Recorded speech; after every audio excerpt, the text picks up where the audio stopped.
안녕하세요, 불용입니다. 자, 오늘 이 시간에는요, 경매하는 직장인의 저자이시자 부동산 투자자로 활동하고 계신 경장인이라고 표현을 하시던데요. 정규범님을 모셨습니다. 안녕하세요. 반갑습니다.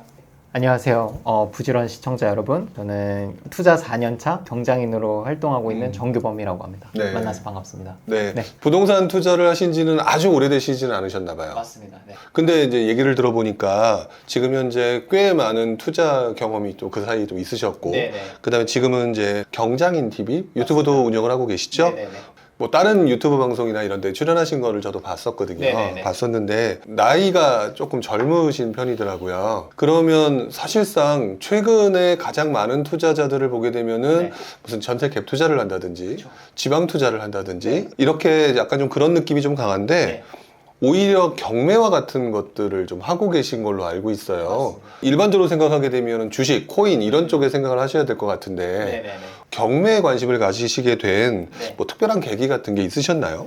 사실 뭐 이 계기가 대단한 것은 절대 아니고요. 네. 돈이 없었습니다. 아, 돈이 없어서? 네, 돈이 없는데 네네네. 주식이나 코인은 그걸로 무너지는 걸 제가 너무 많이 봤었고 네. 기본적으로 투자 자체가 네. 투자하기가 너무 쉬우면은 이게 무너지는 것도 쉽다고 생각을 하거든요. 네네. 그리고 누구나 투자를 쉬우면 할 수 있기 때문에 네. 그만큼 경쟁도 심할 거고 내가 돈이 없지 내가 고생은 할 수 있다라고 네. 해서 부동산을 선택을 했고 그 중에서도 경매를 선택한 건 2018년 초중반만 해도 대출이 잘 나왔거든요. 물론 대출이 잘 나와도 제가 650만 원으로 시작을 했는데 아파트를 살 수는 없었어요. 적어도 수도권에선. 그래서 제가 본 게 수도권에 있는 빌라 쪽에 이제 집중을 해서 투자를 했었죠. 결국 그때 유행하는 투자를 하신 게 아니라 그때 나한테 맞는 상황을 찾으신 거네요. 맞습니다. 돈이 없어도 할 수 있는 투자가 분명히 있을 텐데 네네.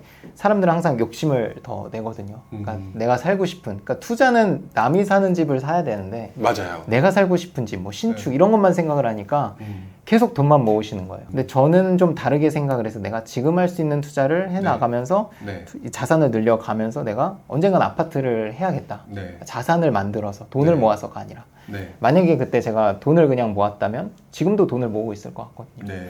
저는 그 당시 할 수 있는 투자를 했고 그게 이제 계기가 돼서 그 처음 샀던 그 빌라가 나중에 이제 전세로 바꾸면서 그게 5천만 원인가가 현금으로 생겼었거든요. 네. 그걸로 이제 재투자를 하면서 조금씩 인생이 바뀌기 시작한 것 같습니다. 결국 그렇게 내가 필요한 상황, 네. 그러니까 남들이 뭐 어디가 오른다, 서울이 오른다, 네, 네. 뭐 아파트가 오른다 이런 얘기에 휩쓸리지 않고 본인의 상황에 맞춰서 하셨다. 그리고 돈이 없으신 분은 그러니까 다시 한번 보셨으면 좋겠어요. 자기 돈이 어디 흩어져 있는지 모르는 분들도 계시거든요. 네네. 그리고 대출이라는 게 뭐 단순히 생각하기에 담보대출, 뭐 신용대출만 생각하는데 네. 요즘은 뭐 통신판매 뭐 이런 사업자를 내면 내가 갖고 있는 무주택은 아니고 가지고 있는 자산이 있다면 뭔가 후순위 대출이라든지 이런 것도 가능한 대출들이 있거든요. 네. 그런 걸 좀 알아서 투자금을 만드셨으면 좋겠어요. 투자금이 없으시다면. 네. 결국 사람들은 돈을 벌기 위해서는 남들이 하는 유행을 따라가는 게 아니라 네.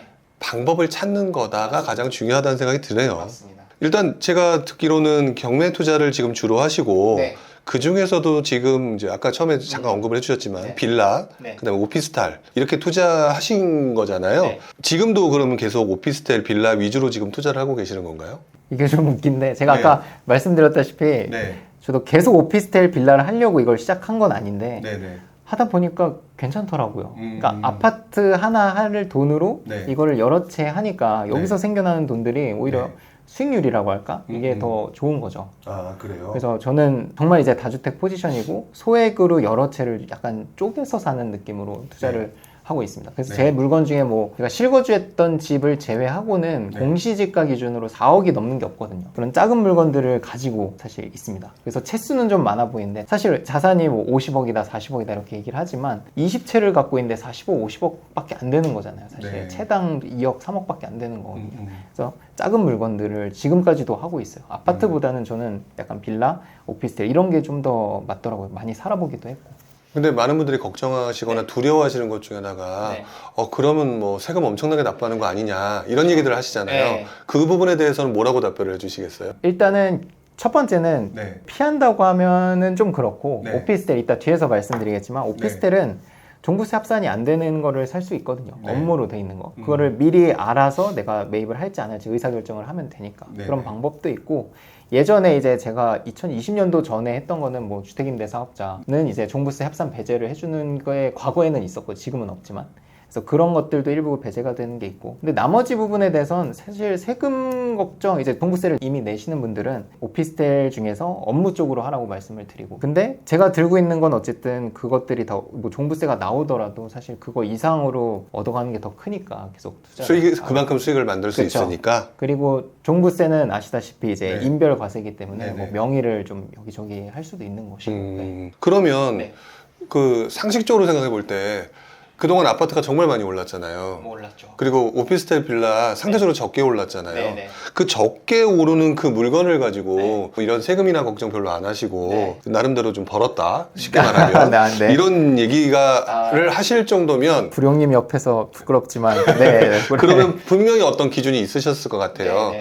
본인이 그 오피스텔과 빌라를 보는데 좀 더 중점적으로 가졌던 기준 같은 게 있으셨을까요? 기준이 당연히 있고, 그러니까 그 기준이라는 게 애매하게 들리실 수도 있는데 네. 그 빌라, 오피스텔은 애초에 수도권의 좀 핵심지 이런데도 사실 재개발 이런 빌라가 아니라면 갭이 네. 사실 크진 않거든요. 그럴 거면 차라리 정말 입지 좋은 데를 찾는 거죠. 특히 오피스텔은 상업용 토지에 올라가기 때문에 네. 주로 역 주변에 상업용 토지로 지정이 돼 있잖아요. 그러니까 네네. 역에서 멀어지면 메리트가 상당히 떨어지거든요. 그리고 오피스텔이라는 건 그 자체가 이제 거의 원룸을 기준으로 말씀을 드리면 좀 회사, 직장 출퇴근하시는 분들, 혼자 네네. 사시는 분들이나 뭐 학생, 대학생 수요들이 대부분인데 여기랑 멀어지면 이게 수요 맞추는 게 어렵더라고요. 그래서 제가 말씀드리고 싶은 건 적어도 수도권 역세권은 끼고 있어야 된다. 물론 어떤 호선이고 어느 역인지도 중요하지만 기본적으로는 역을 끼고 있는 오피스텔을 보고 있고요. 그 외에도 뭐 다양하게 보고 있는 것들이 이제 제가 정리를 일단 해온 게 있어서 네네. 한번 보여드리면서 설명을 네. 또 드리면 좋을 것 같습니다. 그러면 지금 현재 말씀하신 거는 네. 본인이 가지고 있는 기준은 빌라 같은 경우는 뭐 재개발하면 좋겠지만 그건 너무 비싸고 갭이 네. 벌어져 있으니까 수도권의 나름대로 핵심지에 네. 위치하고 있고 재개발이 아니더라도 사람들이 올 만한 곳. 그렇죠. 적어도 공실이 안 날 수 있는 그런 네, 그런 곳들을 네. 골랐다. 그렇죠. 그 다음에 오피스텔 같은 경우는 아무래도 출퇴근이 중요하고 이러니까 네.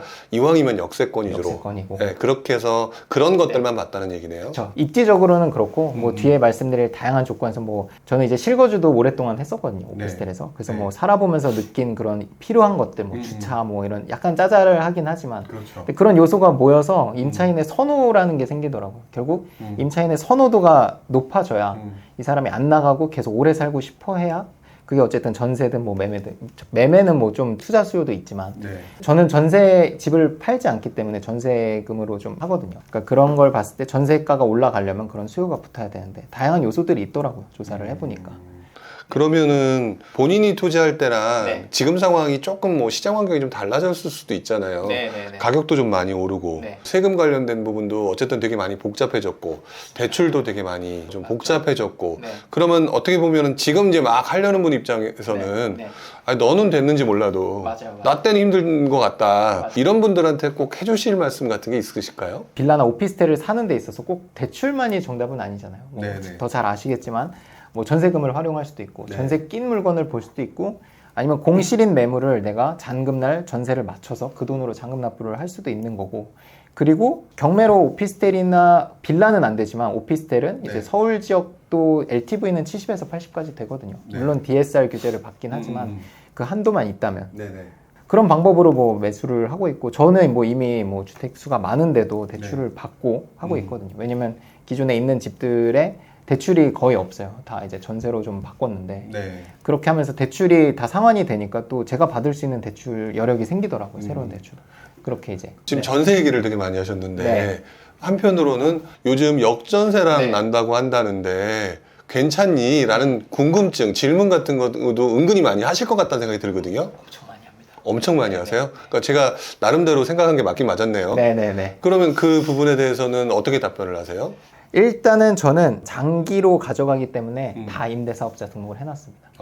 그러면 의무사항 중에 하나가 보증금의 한도를 5%밖에 못 올리거든요. 그렇죠. 계약갱신이 아니어도 새로 세입자를 받아도 5% 네네. 기존 거에 5%밖에 못 올리기 때문에 저는 이미 시장에 싸게 공급을 하고 있어요. 그러니까 전세 시세가 3억이면 제가 세 주고 있는 집은 뭐 2억 4,560 뭐 이렇게 돼요. 5%를 착한 임대인이네요. 그러니까 이게 3억짜리가 떨어지더라도 진짜 네. 뭐 2억 3천까지 갑자기 떨어지진 않잖아요. 네네. 솔직히 뭐 2천만 원 이렇게 떨어질 수는 있어도. 그러니까 저는 애초에 시장에 싸게 공급을 하고 있기 때문에 이만큼은 안전 마진이 있는 거예요. 그 차익만큼. 아, 또 경매나 이런 것들을 또 사시니까 더 그쵸. 싸게 살 수 있으니까. 더 싸게 살 수도 있고 기존 주택도 세를 최근에 많이 오른 것처럼 못 올리니까 네네. 그게 오히려 나중에 뭐 역전세가 오더라도 안전 마진이 되는 거죠. 제 돈을 그렇겠네요. 네, 제 돈을 얹어서 들릴 일은 웬만하면 안 생기죠. 왜냐면 싸게 주고 있으니까. 이미. 그러니까 뭐 네. 지금 역전세란 같은 것들 네. 때문에 내가 피해 볼 거는 없다. 없을 것 같아요. 그리고 제가 기본적으로 보는 방식대로 투자를 만약에 시청자분들이 하시고 네. 제가 갖고 있는 것들은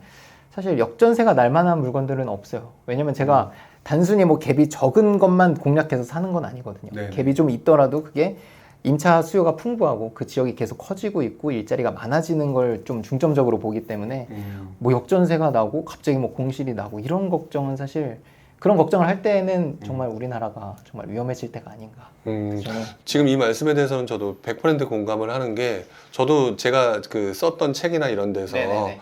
제발 좀 네. 갭만 보고 들어가지 마라. 그게 이제 지금 말씀하셨던 그 어떤 지리적 입지, 그다음에 사람들의 선호도 맞습니다. 이런 것들 때문이라고 말씀을 드리는데 결국 그 부분을 중점적으로 보시기 때문에 역전세란에 대한 부분은 언론에서 나오는 것처럼 내가 경험한 적은 아직은 없고 네네네. 앞으로도 그렇게 경험할 것처럼 느껴지지 않는다. 맞습니다. 그 말씀이신 거잖아요. 네네.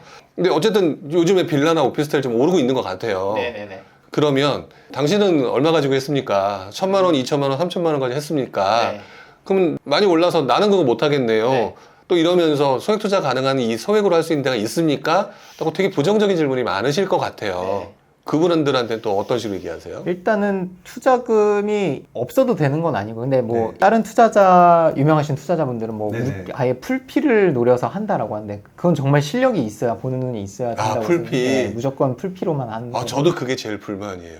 사실 많아요. 그런 거 찾으면 많은데 진짜 그게 진짜 역전세 날 수 있는 단지. 그러니까 네. 제가 제일 답답해하는 것 중에 하나가 아니 기지도 못하는데 나를 준비를 하고 있네. 그러니까요, 네. 폴피라는 걸 하기 위해서는 그 전 단계에서 겪어야 될 게 되게 많은데 네. 그 부분을 다 필요 없이 기지도 못하는 사람이 나르려고 하네. 저도 이렇게 생각하거든요. 네, 맞습니다. 그러니까 지금 그런 식으로 네. 접근하시는 분이 많다. 그러니까 투자금이 적어도 제가 봤을 때 세금까지 오피스텔은 세금이 4.6%이기 때문에 네. 뭐 2억짜리를 사면 한 1,000만 원 정도 나오거든요. 네.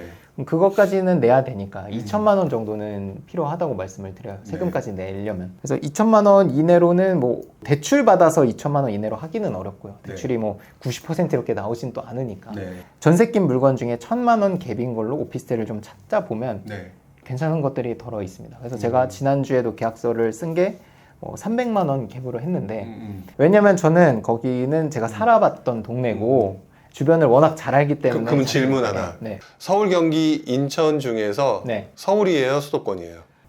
수도권입니다. 수도권이에요. 경기 남부까지 말씀을 드렸어요. 경기 남부권이다. 네. 많은 분들이 아마 네. 영상이 나가는 순간 뒤지고 있지 않을까. 서울도 아니라고 이러면서 네. 경기 오피스텔. 어쨌든 사람들이 그런 데 관심을 가지시니까요. 네. 근데 그렇게 생각해요. 투자금이 적으면 네. 왜냐면 강남이나 이런 오피스텔들은 많이 올랐거든요. 이미 투자자들이 많이 들어와서 갭이 벌어졌어요, 많이. 근데 이제 1,000만 원밖에 없다고 하니 그런 이제 늦었으니까 좀 옆에를 봐야 되는 거죠. 꼭 경기여야만 되는 건 아니고 여긴 제가 살아봤던 데라 좀 더 좋게 보는 것도 있는 것 같고 네. 뭐 서부로 가시던 뭐 영등포나 뭐 신촌 이런 데도 오피스텔들이 많이 있는데 네. 그런 데서도 브랜드 오피스텔 뭐 이런 갭으로 살 만한 것들이 좀 많이 보이더라고요. 저도 하나 사기도 했고. 그러니까 답이 없는 건 아니다. 방법을 알고 그러니까 좀 보는 눈을 키우면 살 수 있는 것들이 있어요. 어쨌든 지금도 있고 네. 나도 열심히 지금 돌아다니면서 하고 열심히 있다. 쓰고 있습니다.